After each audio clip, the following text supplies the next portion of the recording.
So one lie that the Republican Party just loves to keep repeating is that Democrats are in favor of abortion all the way up till the day of birth and even after birth. Donald Trump has suggested that Democrats are in favor of murdering babies after they're born. And it's absolute bullshit and a total lie, but it doesn't stop VP hopeful Tim Scott from continuing to spew it. Take a look. Make sure that we remind the American people that it is the Democrats that have the most radical position on abortion. They want abortion up until the day of birth. And frankly, even infanticide is on the liberal elite's table. Infanticide, allowing a child to be born and then killed. It's disgusting. Senator Scott, I would love to see you ask her on the stage where she draws the line, because we know the answer, and there isn't one. Once again, proving why you're high on the list. Senator Tim Scott. Folks, there is not a Democrat in this country that is for that, and there's no doctor in this country who would do that. It's an absolute bullshit lie that the Republican Party continues to push, and they do it because they know it tugs at the heartstrings of their voters, and their whole mission in life is to paint the left and paint Democrats as the most evil people on earth. And so they have took this lie and they continue to push it, and it doesn't matter how many times people like us debunk it. They're going to continue to say it because they know it will work on their audience. But if you actually stop and think these things through, you have to say to yourself, well, wait a minute now. Where could they have possibly got this from? Where could it have possibly stemmed from? What little tiny grain of truth did they grab and then just blow completely out of proportion? Well, it could really be traced to two different places. One, there was a bill in California that made it illegal to investigate parents of stillborn children. So it was to protect the privacy of parents who were grieving the loss of their child. That's one of the ways that they used this to spin it, that Democrats was trying to kill babies right up to the last minute. The other one comes from former Virginia Governor Ralph Northam, who was describing a bill that would expand abortion into the third trimester, but only to protect the health of the mother. And he was talking about children who had terminal illnesses who were going to be born, but were only going to live for a couple of days. And he was talking about keeping them comfortable until they passed, not going in there and ending their life. That's not what he was saying. And no one is out there saying that we should go out here and a perfectly healthy baby, we're just going to put an end to it on the day it's born or the day after. It's absolutely ridiculous that they continue, but they will find something and they'll find a way to spin it. And then no matter how many times we debunk it, they'll just keep repeating it because, like I've talked about so many times, they have the scapegoat in place to say it's the fake news media that's not telling the truth, it's not reporting it. So they cover all their bases and they just continue to spread this lie. Roe versus Wade got overturned, and that happened because Donald Trump was able to stack the Supreme Court to the right. And if he gets reelected, he intends to stack it even further to the right. But Republicans have this mindset that you can't be for abortion and be a Christian, or you can't be for abortion and be an American in their eyes. Check out this clip of former press secretary of Donald Trump's talking on Fox News, and we're going to talk more about it. I would note, if you go back to Kamala Harris, she debuted the language that the administration intends to use on abortion, and it's you can set your personal beliefs and your faith here and still believe in personal freedom. That's the line she debuted, and he gave a direct rebuttal to that. When your faith is so central to your core, you should stand for life and not make signs of the cross at abortion rallies or abortion speeches, as we saw President Joe Biden do. I mean, that's truth. And look, I'm a Protestant evangelical. My husband is a Catholic, and what he is speaking to is a real issue in the Catholic Church that they're having versus standing by traditionalism and the values. Now, I don't claim to be a Christian. I was brought up in church, but I'm agnostic these days and I study Buddhism. But I know a whole lot of Christians. I have a lot of Christian friends who are for women's rights and goes to church every Sunday. You can separate the two. You can say, this is my personal belief, but I don't want the government to have a hand in stripping away rights from women. You can do that. But the Republicans have got a hold of this narrative and they've twisted it so hard to try to demonize the left that it just truly gets under my skin and makes me sick at the end of the day. You know, the way that they have capitalized on this entire argument.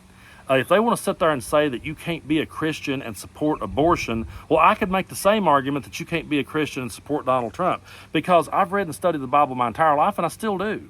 And if you believe in the Bible and you believe that you can go to hell for committing a sin, then if you could go to hell for one sin, you could go to hell for the other, correct? So if you think abortion is a sin and you think that someone should or could go to hell for it, if you believe that, then you have to also believe that someone could go to hell for supporting a false prophet, right? So if you're supporting a guy who has cheated on every wife he ever had, paid off porn stars, tried to overthrow the government and overturn an election that he lost, if you've got behind a guy who has adopted cruelty as his policy, and you've got behind a guy who bullies everybody, I mean, Donald Trump is the walking epitome of a sinner. If you buy into that type of belief, then he is the absolute epitome of that. And you're going to tell me you're going to split hairs and go, well, now I'm going to get over here on this issue, and I'm going to say you can't separate these two, but I'm going to sell out my entire religion to get behind this Antichrist. What in the hell sense does that make? It doesn't. But Donald Trump has been out there talking about how women should be punished if they have an abortion, and he keeps trying to twist this and turn this into a states' rights issue, and that's an argument that the right loves to use when they're losing.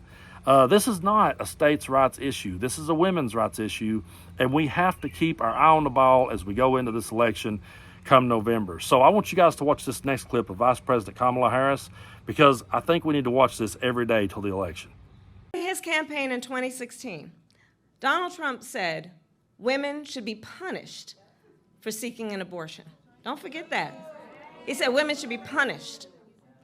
As President Donald Trump handpicked 3 members of the United States Supreme Court because he intended for them to overturn Roe, and as he intended, they did. And now, because of Donald Trump, more than 20 states in our nation have bans. Now, because of Donald Trump, 1 in 3 women of reproductive age in our country live in a state that has a Trump abortion ban. And let us understand the impact of these Trump abortion bans, the horrific reality that women face every single day now in our country. Donald Trump is telling us exactly who he is, and the right wing are telling us exactly who they are. I'm going to be doing more videos coming up in the future here about Project 2025. You guys really need to dig in and read this. Take time out of your day, find it, and start reading it, and you will see exactly what they have in mind to do if a Republican gets back in office. I know there's a lot of people out there today who are upset with President Joe Biden about a lot of different things. And there's things that you may not agree with, things that you may be totally 100% against. And you know what? You have a right to. You're allowed to be against Joe Biden. On the left, we're not going to sit here and tell you that he's our leader and you can't never defy him. You can speak out against him if you want to. You can disagree with him if you want to. But what you got to remember going into this election is no matter how mad you may be with him over certain issues, you got to go back to that moment when Roe versus Wade got overturned. And do you remember that sick feeling you got in your gut when you realized, oh shit, they meant this? Oh shit, this was real. They weren't just saying this to try to win over voters. This wasn't just a wedge issue that they was trying to use to tug at the heartstrings of Christians. No, they meant it. They meant to strip away women's rights. Do you remember how upset you got and that sick feeling you got in your stomach when you realized what had happened to women all across this country? Well, Donald Trump is already saying that he plans to stack the Supreme Court even further to the right if he were to get reelected. And had he not became president back in 2016, Hillary Clinton would not have appointed those judges, and we wouldn't be in that boat today. So when people says elections don't matter, or I'm just going to vote third party, or I'm going to stay home on that day, they do matter. And Trump's presidency is going to be remembered for him overturning Roe versus Wade. That's it. I mean, that's the one thing that he'll always be remembered for.